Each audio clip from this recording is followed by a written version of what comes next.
Mga ka-foodie, nagbabalik na naman ako para i-share sa inyo kung paano ko to ginagawa yung lomi kasi sobrang nagki-crave ako ngayon ng lomi kasi hindi naman available itong lomi na to sa kung nasaan man ako ngayon. So ngayon, i-share ko kung paano ko to ginagawa mga kalomi. Samahan niyo ako.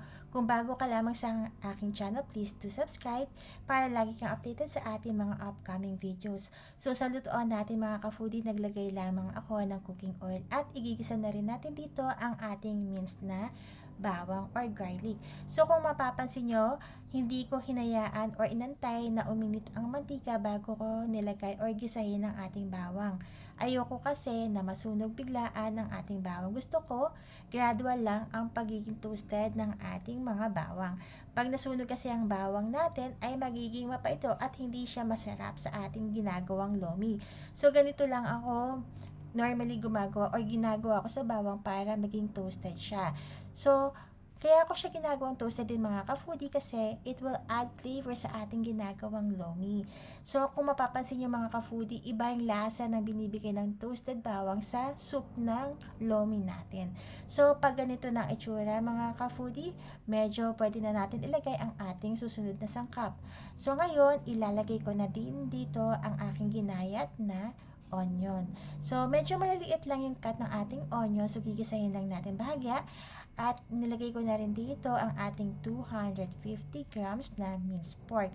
Pwede rin po kayong maglagay dito ng minced chicken or minced beef. Depende po sa gusto nyo or preferred nyo na mga meat. So, for this video, ginamit ko po ay minced pork. So, naglagay din po ako dito ng half teaspoon salt and then maglalagay din tayo ngayon ng black pepper. Kaya ko rin po ito ginagawa para maging malasa ang ating minced pork. Kasi pag hindi natin ito ginawa, ngayon pa lang, ay walang lasa ang pork natin, yung minced pork na nilagay natin dito. So, gusto ko siya ay malasa siya pag kinain natin. So, ngayon, naglagay na rin ako ngayon ng hot water. So, for this hot water, mga ka-foodie, nagpainit na ako sa kettle natin para mas mabilis siyang kumulo. Pag normally, pag hindi natin nilagay na hot water ngayon sa ating lutuan ay it will take some time para kumulo. Pero kasi ngayon kasi mga ka-foodie wala ako masyadong time kaya ganito ang ginagawa ko. For me, it's a hack para mapabilis siyang kumulo yung aking sabaw. So, ngayon makikita nyo, kakalagay lang natin ng sabaw pero kumukulo na siya kasi mainit na yung tubig natin. So, pakuluan lamang natin ito at least 10 minutes para ma-make sure natin na maluto natin ang ating minced pork na nilagay kanina. So, mga ka-foodie, ganito muna ang gagawin natin. So, sa susunod nito ay pwede na natin ilagay ang ating mga susunod na sangkap para sa ating lomi. So mga ka-foodie, mag-comment down naman kayo paano nyo rin ginagawa ang inyong lomi. So kasi ito yung pamamaraan ko kung paano ko ginagawa yung lomi. Syempre, kanya-kanya tayo ng estilo kung paano magluto. So, ito po yung style ko. Baka gusto nyo rin i-share kung paano nyo ginagawa ang version nyo ng lomi. So, yan mga ka-foodie, nakita nyo kulong-kulo na ang ating sabaw. Pero of course, hindi pa rin talaga luto ang ating minced pork. So, hinahayaan ko talaga siyang maluto. And then, by the way, medium heat lang tayo mga ka-foodie. Ayokong high heat kasi ayokong medyo hilaw ang ating pork dito na nilagay. So, gusto ko rin na ma-absorb din ng sabaw yung mga seasoning na nilagay natin kanina. Mas magiging mas masarap ito pag dahan-dahan. So, at this point ay naglagay na rin po ako ng carrots. So, yung carrots natin dito ay ginayat ko lamang into strips at naglagay din po ako dito ng pork liver. So, baka nagtataka kayo bakit ngayon ko lang nilagay yung pork liver at hindi ko siya ginasa kanina po.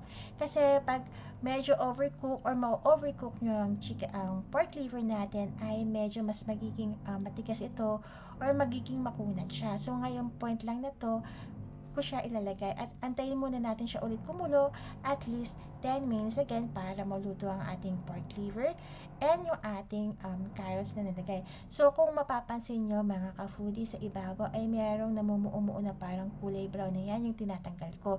Yan po yung parang dugo na nanggaling sa pork liver natin. Normally mga ka-foodie, pag nagluluto ako, tinatanggal ko to kasi for me ay medyo malansa siya or nalalansahan ako. Kaya ako siya tinatanggal tinatanggal ng ganyan. So, hindi kasi siya masarap sa mga lutuin pag may mga ganyan sa talagang tinatanggal ko talaga siya sa aking mga niluluto.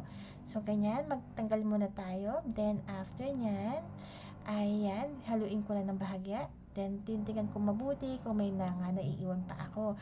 So far naman ay wala na. So, kaya hahaluin muna natin saglit. And then, ngayon, ilalagay na po natin ang aking yellow noodles, mga ka-foodie. So, ganyan. Sobrang dali lang na itong gawin. So, sobrang saglit lang. So, kung mapapansin nyo mga ka-foodie, kulang yung sabaw natin. So, nagdagdag na naman ako ng additional water dito. Mas masarap kasi sa lomi mga ka-foodie, madami ang ating sabaw. So, mas masarap kasi humigop ng sabaw. So, yan. So, ngayon, titikman ko na ang ating sabaw kung okay na. So, ngayon, depende mga ka-foodie pwede kayo magdagdag or magbawas ng inyong panlasa. At naglagay na rin po ako dito ng at least 1 tablespoon ng patis. So, add-on flavor or add-on seasoning. Hindi ko po siya inaalata ng mabuti or ng sobra mga ka-foodie kasi mamaya ay maglalagay tayo ng sausawan. So ngayon, para medyo maging malapot ang ating sabaw, ay nagtunaw ako ng 2 tablespoon cornstarch sa ating water and then bahagyan natin siya ilalagay ngayon. So ganyan mga ka-foodie. So naglagay din ako ngayon ng chicharon. So ang chicharon din mga ka-food medyo maalat na kaya hindi ko talaga masyadong inaalatan.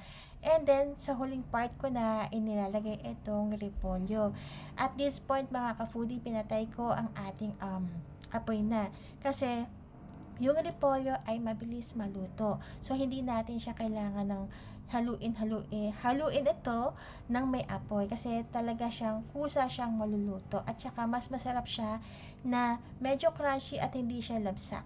So ngayon mga ka-foodie, ready to serve na ang ating lomi.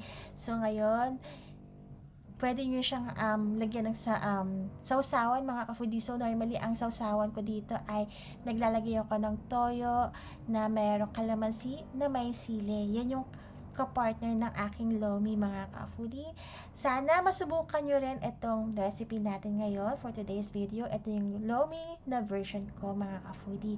So kung bago ka lamang sa aking channel, please do subscribe para lagi kang updated sa ating mga upcoming videos.